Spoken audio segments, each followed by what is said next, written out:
All welcome to this video. इस video में हम देखेंगे कि यूज़र से हम कैसे इनपुट ले सकते हैं। तो पाइथन में यूज़र से इनपुट लेना बहुत ही आसान है।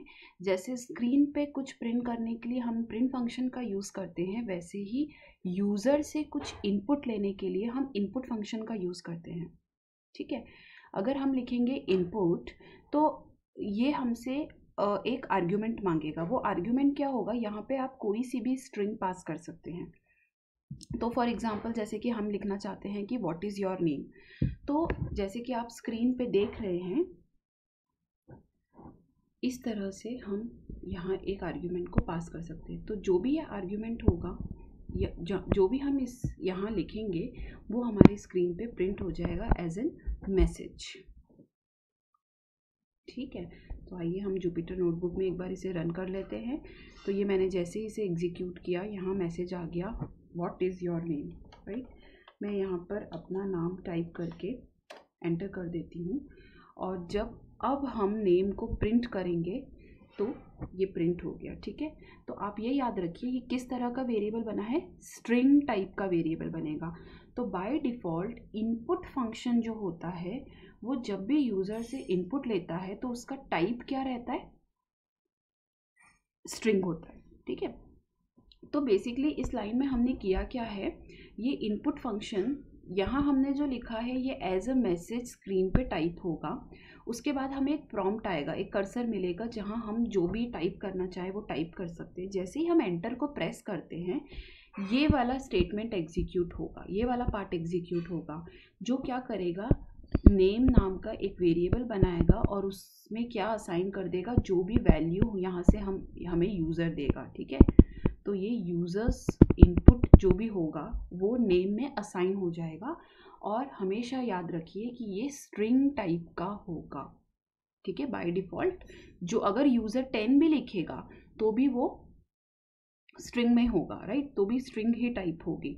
तो मान लीजिए हम एक बार और इसको एग्जीक्यूट करते हैं और हम इनपुट में 10 दे देते हैं। अब हम नेम को एग्जीक्यूट करेंगे तो कोट्स में नेम आए, इसका मतलब ये एक स्ट्रिंग है। ठीक है, और आप नेम को प्रिंट भी करा सकते हैं, वो 10 प्रिंट करेगा। ठीक है, आप ये वाला 10 देखकर मत समझिएगा कि ये एक नंबर है। ठीक है, तो जब भी अगर हम यहाँ पे मान लीजिए एक बार लिख देते हैं टाइप ऑफ नेम, अगर आपको याद हो, अगर हमें किसी भी वेरिएबल का टाइप प्रिंट कराना है तो हम टाइप लिखते हैं। ठीक है, टाइप फंक्शन हमें किसी भी वेरिएबल का टाइप बता देता है कि ये स्ट्रिंग है, ये इंटीजर है, ये फ्लोट है, क्या है। तो ये देखिए नेम जो है वो एक स्ट्रिंग टाइप का वेरिएबल है। ठीक है, तो बड़ा ही आसान है यूज़र से इनपुट लेना। इनपुट फंक्शन लिखिए, जो भी मैसेज आप देना चाहते हैं वो लिख दीजिए, और यूज़र को प्रॉम्प्ट मिल जाएगा जहां वो कुछ इनपुट दे सके। जो भी वो इनपुट देगा वो आपको किसी वेरिएबल में असाइन करना होगा, राइट। तो जब भी हम इनपुट फंक्शन को कॉल करते हैं हमें उससे पहले एक वेरिएबल में उसकी वैल्यू को लेना पड़ेगा, क्योंकि जो रिटर्न करेगा, इनपुट फंक्शन जो रिटर्न करेगा वो किसी में असाइन होना ज़रूरी है, अदरवाइज एरर थ्रो हो जाएगी। ठीक है, राइट। तो चलिए आगे बढ़ते हैं। अब जैसा कि हम यहाँ पे देख सकते हैं कि जैसे हमने देखा कि जो इनपुट है वो हमेशा स्ट्रिंग लेता है। ठीक है, तो हम आइए यहाँ पे एक चीज़ फटाफट से एक चीज़ रन कर लेते हैं। तो मान लीजिए मैंने यहाँ पर टाइप किया है कि एंटर फर्स्ट नंबर। ठीक है, तो किसी ने 1 या ओके 1 टाइप किया। ठीक है, मैंने कहा एंटर सेकेंड नंबर, किसी ने 4 टाइप किया। ओके, अब हमारे पास 2 वैल्यू आ गई है, अब हम उसको ऐड कर लेते हैं। तो ये प्रिंट क्या करेगा, 1 4 14। अब आप बोलेंगे मैम इसको तो एरर दे देना था। क्यों एरर दे देना था, क्योंकि आप ये कह रहे हैं कि एक स्ट्रिंग को दूसरी स्ट्रिंग में ऐड करो, राइट। तो यहाँ पे बहुत ध्यान से आप एक चीज़ इम्पॉर्टेंट है, नोट कर लीजिए। प्लस साइन अगर 2 स्ट्रिंग वेरिएबल के बीच में लगा है या 2 स्ट्रिंग्स के बीच में लगा है तो वो स्ट्रिंग को कॉन्केटिनेट कर देता है। कॉन्केटिनेट मतलब होता है पहली स्ट्रिंग उसके बाद साथ साथ दूसरी स्ट्रिंग को वो जोड़ देगा बिना स्पेस दिए हुए। ठीक है, तो यहाँ जब उसने देखा कि वैल्यू 1 क्या है, 1 स्ट्रिंग 1, वैल्यू 2 क्या है, स्ट्रिंग 4, तो वो उसने जब प्लस साइन देखा दो स्ट्रिंग के बीच में, तो उसने क्या कर दिया, दोनों को जोड़ के लिख दिया, मतलब दोनों को साथ साथ कॉन्केटिनेट कर दिया। तो प्लस साइन जो है वो मैथमेटिकल ऑपरेटर है। अगर वो दो इंटीजर या दो फ्लोट्स के बीच में लगा है। वो कॉन्केटिनेशन बन जाता है अगर वो दो स्ट्रिंग्स के बीच में लगा है। ठीक है, तो आप जैसा कि स्क्रीन पे देख पा रहे होंगे कि अगर 7 और 3 दो स्ट्रिंग वैल्यूज होंगी, कोट्स में लिखा है, ठीक है, स्ट्रिंग वैल्यूज हैं, तो प्लस साइन जो है वो दोनों को कॉन्केटिनेट करके 73 लिख देगा, राइट। और इसे कहा जाता है स्ट्रिंग कॉन्केटिनेशन। ओके, तो आपने कई बार देखा भी होगा, मान लीजिए अगर हम इसको लिखना चाहें हेलो, फिर हमने लिख दिया प्लस, तो ये हमारी एक्चुअली स्ट्रिंग है, ठीक है, हेलो। और मान लीजिए मैंने यहाँ लिख दिया वैल्यू 1, हेलो वैल्यू 1, ठीक है। अब अगर ये नंबर होता तो यहाँ पे एरर आती, हम पहले देख चुके हैं, राइट। लेकिन उसने क्या करा, वैल्यू 1 की वैल्यू क्या है, 1 है, उसने ये दोनों को जोड़ के आउटपुट दे दिया, ठीक है। तो ये एक इम्पॉर्टेंट ऑपरेशन है, स्ट्रिंग कॉन्केटिनेशन बहुत जगह काम आएगा। कैसे करते हैं स्ट्रिंग कॉन्केटिनेशन पाइथन में, प्लस साइन के थ्रू। दोनों साइड अगर स्ट्रिंग है तो कॉन्केटिनेट हो जाएगा, दोनों साइड अगर इंटीजर या फ्लोट हैं तो दो नंबर्स ऐड हो जाएंगे। अगर एक स्ट्रिंग और एक इंटीजर है तो एरर थ्रो हो जाएगी, ठीक है। तो ये एक इम्पॉर्टेंट चीज़ थी बताने की। ठीक है, आगे बढ़ते हैं। अब मान लीजिए हम यूज़र से कोई नंबर लेना चाहते हैं, ठीक है, मैं एक प्रोग्राम बनाना चाहती हूँ दो नंबर्स को ऐड करने का। तो उस केस में मुझे यूज़र से क्या चाहिए, नंबर, राइट। अब वो कैसे ले, क्योंकि जो भी हम यूज़र से इनपुट लेते हैं वो तो एक स्ट्रिंग होता है, ठीक है। तो एक बहुत ही अच्छा फंक्शन होता है इंट फंक्शन, जो कि टाइप कास्टिंग के काम आता है, ठीक है। अब टाइप कास्टिंग क्या होता है, तो हमने देखा कि पाइथन में अलग अलग तरह के टाइप्स हैं, जैसे कि इंटीजर टाइप है, फ्लोट टाइप है, स्ट्रिंग टाइप है, ये सब टाइप्स हैं, ठीक है। और टाइप कास्टिंग मतलब क्या होता है, किसी भी चीज़ को एक टाइप से दूसरे टाइप में कन्वर्ट करना, राइट।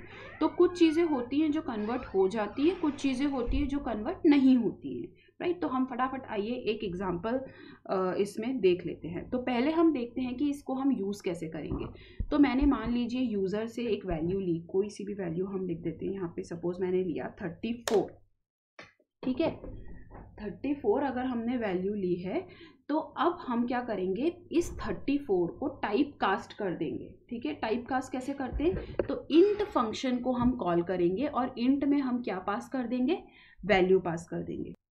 तो जब हम इसको एग्जीक्यूट करेंगे तो अब जो हमारी वैल्यू है, राइट, ये एग्जीक्यूट हो गया है, ठीक है, कोई आउटपुट नहीं आएगा। जैसे ही मैंने लाइन नंबर 14 को रन किया, इसने क्या किया, जो इंटीजर वैल्यू आई थी हमारी उसको कन्वर्ट कर दिया है किसमें, सॉरी, जो स्ट्रिंग वैल्यू आई थी हमारी उसको कन्वर्ट कर दिया है इंटीजर में।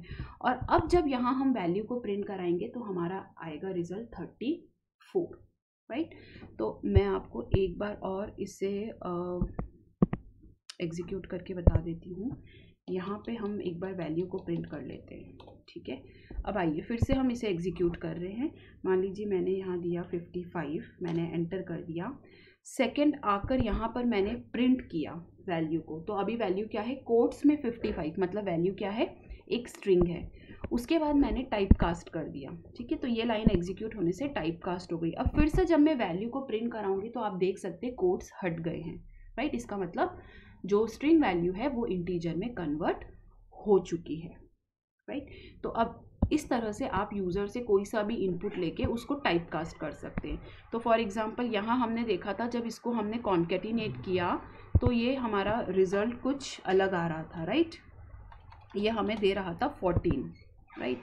अब हम एक काम करते हैं, यहाँ हम एक छोटा सा काम करते हैं, इसको हम लिख देते हैं कि पहले वैल्यू को इंट में कन्वर्ट करिए, वैल्यू 1 को, और उसके बाद इस वैल्यू को भी, जो सेकेंड वैल्यू है उसे भी इंट में कन्वर्ट करिए, और फिर दोनों को ऐड कर दीजिए। तो अब देखिए आंसर आ गया 5, 1 + 4 दैट इज़ 5, ठीक है।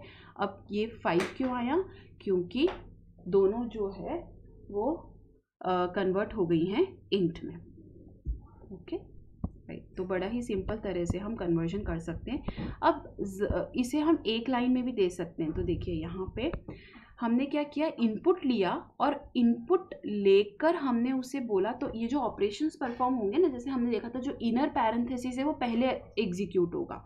तो सबसे पहले ये इनपुट फंक्शन एग्जीक्यूट होगा। तो इनपुट यूज़र को प्रॉम्प्ट देगा, जो भी आउटपुट आएगा उस पे इंट फंक्शन वर्क करेगा। ठीक है, ये जो आउटर इंट फंक्शन है, तो मैं आपको, तो हमारा सबसे पहले ये इनपुट फंक्शन एग्जीक्यूट होगा, इसका जो भी आउटपुट आएगा वो इंट को जाएगा। ठीक है, तो इंट उस पर वर्क करेगा, जो भी यहाँ से आएगा रिजल्ट, और अनदर वैल्यू में क्या वैल्यू स्टोर होगी, एक इंटीजर टाइप की ही वैल्यू स्टोर होगी। तो इसको मल्टीपल लाइन्स में करने की जगह कि हम पहले इनपुट लें फिर उसको कन्वर्ट करें, आप एक लाइन में भी लिख सकते हैं, इस तरह से आपको लिखना होगा। ठीक है, तो आइए हम जल्दी से इसको एक बार एग्जीक्यूट कर लेते हैं। तो मान लीजिए यहाँ मैंने दे दिया 89। ठीक है, और अब जब हम इसकी वैल्यू देखेंगे तो ये हमारी इंटीजर वैल्यू, अब अगर मैं इसको ऐड करूँगी तो जो हमारी पहले 55 वैल्यू थी, ठीक है, ये 55 वैल्यू जो हमारी पहले थी प्लस उसमें 89 करके 144 हमारा आंसर आ गया। ठीक है, अब कई जगह हर वक्त ये ज़रूरी नहीं है कि कन्वर्ट कर दे, कई जगह ये कन्वर्ट नहीं भी करता। ठीक है, तो आइए हम एक एग्जांपल देख लेते हैं जहाँ ये कन्वर्ट नहीं करता है। तो मान लीजिए मैंने यहाँ दे दिया श्वेता। अब हम क्या कहना चाहते हैं कि श्वेता को आप कन्वर्ट करिए किस में, इंट में, इंटीजर में। तो एक्चुअली ये एक स्ट्रिंग है। ठीक है, तो ये कन्वर्जन नहीं होगा। ठीक है, तो यहाँ पे देखिए हमारे पास आ गया है इनवैलिड लिटरल फॉर इंट। ठीक है, तो जो भी आपने इनपुट में हमें स्ट्रिंग दी है वो कन्वर्ट नहीं हो सकती है, राइट। तो ये एक इम्पॉर्टेंट चीज़। हाँ, अगर आप फ्लोट वैल्यू देंगे तो ये कन्वर्ट कर देगा। ठीक है, फ्लोट को इंटीजर में कन्वर्ट करने के लिए ये क्या करता है, जितने भी डेसिमल के बाद की चीज़ें उसको ट्रंकेट कर देता है। ठीक है, तो इस तरह से इनपुट फंक्शन वर्क करता है और इंट फंक्शन के थ्रू आप स्ट्रिंग को टाइप कास्ट कर सकते हैं इंटीजर में। ओके।